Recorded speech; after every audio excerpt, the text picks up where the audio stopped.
ভারতের উদ্দেশ্যে বাংলাদেশের অথবা আমরা যদি বলি দিল্লির উদ্দেশ্যে ঢাকার দুটি নতুন মেসেজ গিয়েছে কিনা। একটি যদি বলি পরোক্ষ, আরেকটি কি বলবো তাহলে প্রত্যক্ষ।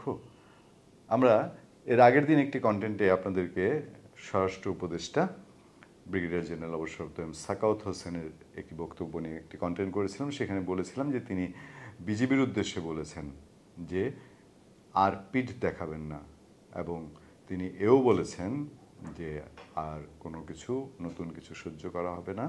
এবং এর আগে সীমান্তে লাশ পড়লে ওই পতাকা বৈঠক দিয়ে বলা হতো যে পতাকা বৈঠক হয়েছে, এমনও করা করে বলেছেন এনাফ ইজ এনাফ।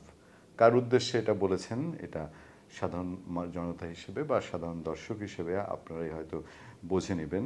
তবে এবার প্রত্যক্ষ একটি মেসেজ নিয়ে কথা বলবো, যে মেসেজটি রাজনৈতিক এবং কূটনৈতিক দুইটির অনেক বড় গুরুত্ব রয়েছে। আগে একটু সে মেসেজটি ভিত্তিক যে সংবাদ সেটির দিকে আমরা একটু নজর দিতে চাই। চোখ রাখি যদি প্রথম আলোর খবরে, সেখানে বলা হচ্ছে ভারতের কাছে সরকারের বার্তা, দিল্লিতে বসে শেখ হাসিনার বিবৃতি বন্ধুত্বপূর্ণ সম্পর্কের অন্তরায়।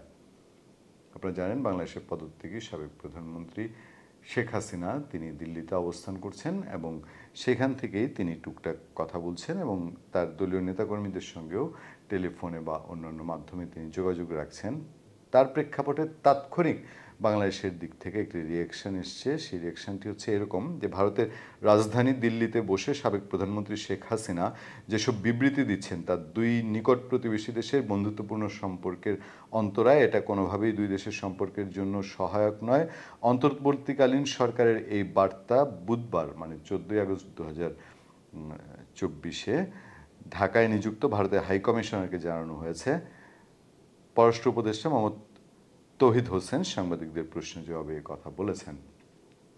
এর আগে ভারতীয় হাইকমিশনার প্রণয় ভার্মা পররাষ্ট্র উপদেষ্টার সঙ্গে সৌজন্য সাক্ষাতের পর সাংবাদিকদের সঙ্গে কথা বলেন। তিনি বলেন, দুই দেশের মানুষের স্বার্থে বাংলাদেশের অন্তর্বর্তীকালীন সরকারের সঙ্গে কাজ চালিয়ে যেতে চায় ভারত। আমরা এর আগেও একটি কন্টেন্টে বলেছি যে ভারত বাংলাদেশের অন্তর্বর্তীকালীন সরকারের সঙ্গে কাজ চালিয়ে যেতে চায় এবং সেখানে বাংলাদেশের দিক থেকে যে বার্তাটি দেওয়া হয়েছে যে শেখ হাসিনা যেন দিল্লিতে বসে কোনো বিবৃতি না দেয়, তাতে করে ভারতের সাথে সম্পর্কে অন্তরায় হতে পারে। এই দুটিকে আমরা কোনো যোগসূত্র খুঁজব কিনা। ভারতীয় হাইকমিশনার আরও বলেন, আজ শুধু সৌজন্য সাক্ষাৎ ছিল, কোনো এজেন্ডা ছিল না। এ সময় ভারতে অবস্থানরত বাংলাদেশের সাবেক প্রধানমন্ত্রী শেখ হাসিনার প্রসঙ্গে তিনি কোনো মন্তব্য করেননি। বৈঠকের পর পররাষ্ট্র মন্ত্রণালয়ে এক সংবাদ বিজ্ঞপ্তিতে বলা হয়, পররাষ্ট্র উপদেষ্টা উল্লেখ করেন দ্বিপক্ষীয় সম্পর্ক উন্নয়নে বাংলাদেশ ভারতের সঙ্গে ঘনিষ্ঠভাবে কাজ করতে চায়। আগামী দিনে আরও বেশি করে জনগণ কেন্দ্রিক সম্পৃক্ততার উপর জোর দেন তিনি। বিশেষ করে সীমান্তে হত্যা বন্ধ, তিস্তার পানি বণ্টন চুক্তি সম্পাদন ও নিত্য প্রয়োজনীয় পণ্যের সরবরাহ নিশ্চিত করার মতো গুরুত্বপূর্ণ বিষয়ে জোর দেন পররাষ্ট্র উপদেষ্টা।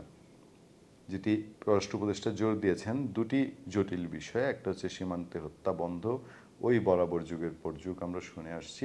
এবার বাংলাদেশ থেকে একটা কড়া বার্তাও গিয়েছে এবং সেটি গুরুত্বের সঙ্গে বাংলাদেশের পররাষ্ট্র উপদেষ্টা তুলেছেন প্রণয় ভার্মা ভারতীয় হাইকমিশনারের সাথে।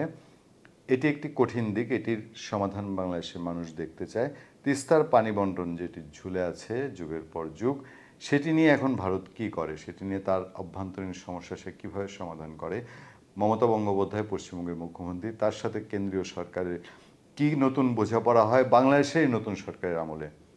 আর নিত্য প্রয়োজনীয় পণ্যের সরবরাহ নিশ্চিত করাটা, এটা বাংলাদেশের ভারতের উপর নির্ভরশীলতার একটা বড় কারণ এবং সেটা ভারত মাঝে মধ্যেই তার ইচ্ছা মতো এটাকে নিয়ন্ত্রণ করে। মন চাইলে তো পেঁয়াজ বন্ধ, তো মন চাইলে তো চিনি বন্ধ, তো আদা বন্ধ, তো চাল বন্ধ। এই জায়গাটায় বাংলাদেশ কি যৌথভাবে ভারতের সঙ্গে কাজ করার সুযোগ পাবে কিনা, বা একটা নিয়ন্ত্রিত দুই দেশের কমিশন থাকবে কিনা, সেটা দামের ক্ষেত্রে সরবরাহের ক্ষেত্রে দুই ক্ষেত্রে, এই বিষয়গুলো নিশ্চয়ই সামনে আসতে পারে। আমরা অপেক্ষায় থাকব বর্তমান সরকার আসলে কী স্ট্র্যাটেজি নিয়েছে, তারা কিভাবে ভারতের সঙ্গে এই আমাদের নিত্য প্রয়োজনীয় পণ্য সরবরাহ নিশ্চিতের বিষয়টি নিশ্চিত করবেন, সেটাও আমরা দেখতে চাই। উপদেষ্টা তৌহিদ হোসেন বাংলাদেশের ঘটনাবলী নিয়ে ভারতের গণমাধ্যমে খুব বেশি অতিরঞ্জিতভাবে প্রচার চলছে বলে উল্লেখ করেন সাবেক প্রধানমন্ত্রী শেখ হাসিনার সাম্প্রদায়িক বক্তব্য প্রসঙ্গে। তিনি বলেন, ভারত থেকে আসা এ ধরনের বক্তব্য দ্বিপক্ষীয় সম্পর্ক উন্নয়নের সহায়ক নয়। আরও কথা হয়েছে বাংলাদেশের সংখ্যালঘুদের বিষয়ে কথা হয়েছে। তারপর ভারতীয় হাইকমিশনার এ বিষয়ে কোনো জবাব দিয়েছেন কিনা এই প্রশ্নের জবাবে উপদেষ্টা বলেন উনি এটার জবাব দেবেন কি করে, উনি এ নিয়ে কিছু বলতে পারেন না বলেই আমি মনে করি রাষ্ট্রদূতের পক্ষে এটা জবাব দেওয়া সম্ভব নয়। সর্বোচ্চ রাজনৈতিক পর্যায় থেকে সিদ্ধান্ত দিতে পারে, উনি এটা জানাবেন। এই বিষয়টা এসছে এই ক্ষেত্রে যে পররাষ্ট্র মন্ত্রণালয়ের বিজ্ঞপ্তিতে উল্লেখিত সাবেক প্রধানমন্ত্রীর বিবৃতির বিষয়ে জানতে চাইলে তৌহিদ হোসেন তিনি সাংবাদিকদের এই কথাগুলো বলছেন। সাথে তিনি এটাও বলছেন এটা এজন্যই বলেছি যে সম্পর্ক উন্নয়নে তা সহায়ক হবে না।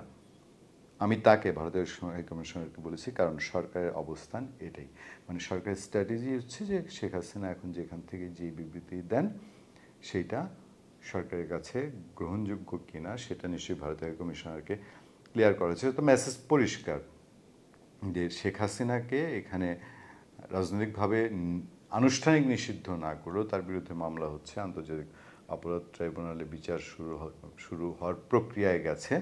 সেই পর্যায়ে ভারত থেকে তার কোনো রাজনৈতিক বিবৃতি অন্তর্বর্তীকালীন সরকার তাদের জন্য ঠিক যে কোনো কারণেই হোক, আমি যদি বলি কমফোর্টেবল না বা আমি যদি মনে করি তারা স্ট্র্যাটেজিক কারণে যে রাষ্ট্র সংস্কারের দিকে যাচ্ছেন বা নির্বাচনের যে সামনে মাস্টার প্ল্যান করবেন তার জন্য হয়তো সহায়ক নয় বলেই ভারতকে এই বার্তা দেওয়া হয়েছে। সেরকম ভাবনা অনেকের মধ্যেই থাকতে পারে। ধন্যবাদ সবাইকে, ভালো থাকবেন, সুস্থ থাকবেন। সত্য, করুণা এবং সহনশীলতার সাথে আপনাদের সাথে সবসময় আছি আমি আতিক রহমান পূর্ণিয়া।